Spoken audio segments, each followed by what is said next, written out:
अस्सलाम वालेकुम awesome people, कैसे हैं आप सब लोग। उम्मीद है कि आप सब खैर खैरियत से होंगे।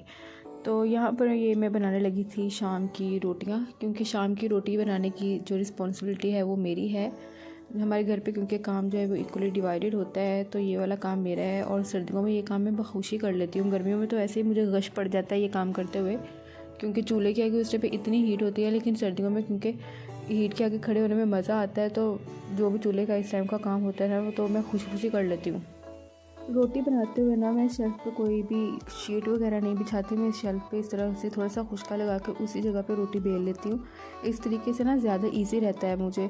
अगर मैं कोई चीज़ रखती हूँ ना, कोई शीट वगैरह, तो मेरी तो रोटी उसी पर चिपकती रहती है, वो मेरे से बेली ही नहीं जाती। मेरा सारा टाइम जो है ना वो उस चिपकी हुई रोटी को उतारने में ही रहता है।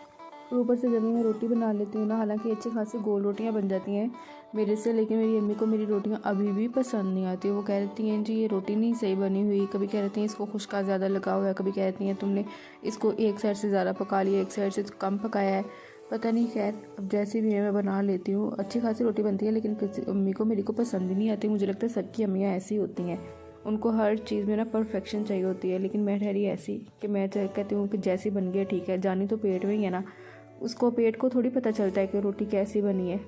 यहाँ पर ये रोटियाँ बनाने के बाद फिर इसके बाद यहाँ पर शेल्फ पर जितनी सारा खुशका पड़ा होता है ना, सारी साफ़ सफाई करनी पड़ती है जी। वो भी मुझे खुद को ही करनी पड़ती है, जिसका मेरी अम्मी बनाती है ना जब रोटियाँ, तो उसके बाद ये काम मुझे करना पड़ता है। और जब मैं रोटियाँ बनाती हूँ तब भी मुझे ही करना पड़ता है ये काम।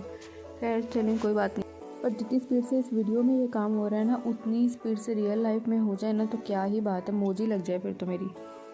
आगे ये नेक्स्ट डे की बात है कि मेरा फिर उस टाइम पे नाश्ता करने को कुछ दिल नहीं कर रहा था, तो मैंने अपने लिए ये वाले फ्रेंच टोस्ट बनाए थे। टोस्ट बनाने के ये नाश्ता करके मैं चली गई थी ऊपर वाले पोर्शन में, जहाँ पर हमारे गेस्ट थे। वहाँ पर जब मैं गई तो ये नूडल्स बन रही थी बच्चों के लिए, क्योंकि इस टाइम पे हमारे घर पे काफ़ी बच्चे मौजूद थे। तो उसके बाद मेरे हाथ लगी मेरी ये छोटी सी प्यारी सी भांजी, जिसका मैंने मेकअप किया था।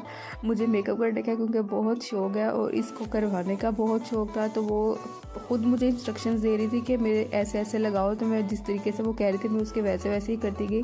इसमें वो भी खुश, मैं भी खुश, क्योंकि मेरा भी शौक़ पूरा हो रहा था और उसका मेकअप करवाने का शौक़ पूरा हो रहा था यहाँ पे।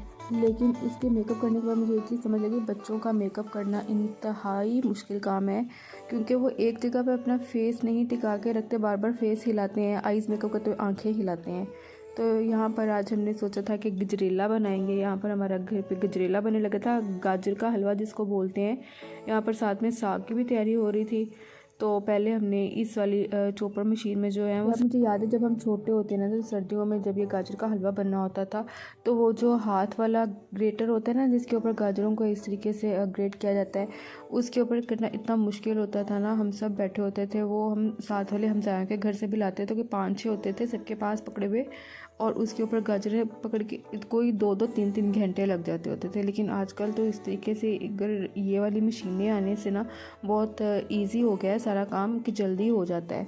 खैर गाजर का हलवा मुझे कोई इतना ख़ास पसंद नहीं है, लेकिन हमारे घर पे बाकी सारे लोग बहुत शौक़ से खाते हैं इसको। वैसे भी बनने में काफ़ी टाइम लग जाता है। और यहाँ पर ये रात के कोई 9 बजे का टाइम था जब हम लोग ये सारा काम कर रहे थे, और ऊपर से ऊपर इतनी सर्दी थी ना। खैर इसका आधा काम रात को किया था, तो जो भुनाई वाला काम था वो अगले दिन सुबह उठ के किया था। तो मैं नेक्स्ट डे वाले जो है ना वो थोड़ी वीडियो बना नहीं सकी, उसको मैं शूट नहीं कर सकी। खैर आप इसी पर गुजारा करें। Thank you, bye bye. मेरे यूट्यूब चैनल को सब्सक्राइब कर दें। अल्लाह हाफिज़।